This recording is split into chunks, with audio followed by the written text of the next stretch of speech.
હિન્દુ ધર્મમાં તહેવારોનું અનેરું મહત્વ છે।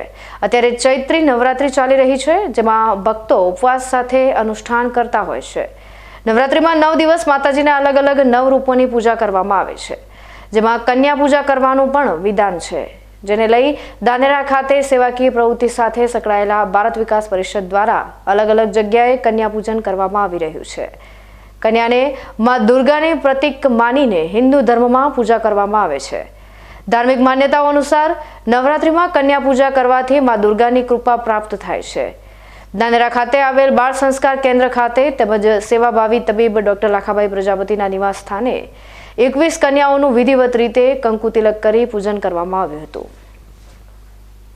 જેમાં ભારત વિકાસ પરિષદની મહિલાઓએ ધાર્મિક તહેવારની ભવ્ય રીતે ઉજવણી કરી દીકરીઓના સન્માનમાં વધારો કર્યો છે। નવરાત્રી દરમિયાન 1 થી લઈ 9 સુધી કન્યા પૂજન કરવામાં આવતું હોય છે। ધાનેરા ખાતે ચોથા અને 5મા નવરાત્રીમાં કન્યા પૂજન કરવામાં આવ્યું છે। નાની નાની માં દુર્ગા રૂપી દીકરીઓના પૂજન બાદ તેમને ભેટ પણ આપવામાં આવી હતી।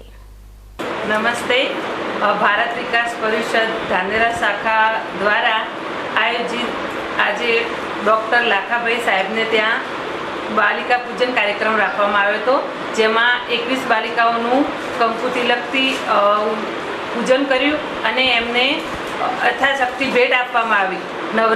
ચૈત્રી નવરાત્રિ નિમિત્તે આ બાલિકાઓનું પૂજન કરવામાં આવ્યું હતું, તેમજ ગઈકાલે લોક કલ્યાણ ટ્રસ્ટ અને ભારત વિકાસ પરિષદ દ્વારા સંચાલિત બાલ સંસ્કાર કેન્દ્રની 35 બહેનોનું પણ બાલિકા પૂજન કરવામાં આવ્યું છે।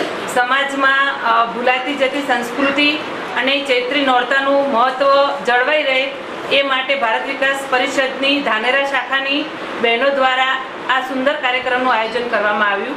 બધી જ મહિલા ટીમને ખૂબ ખૂબ અભિનંદન।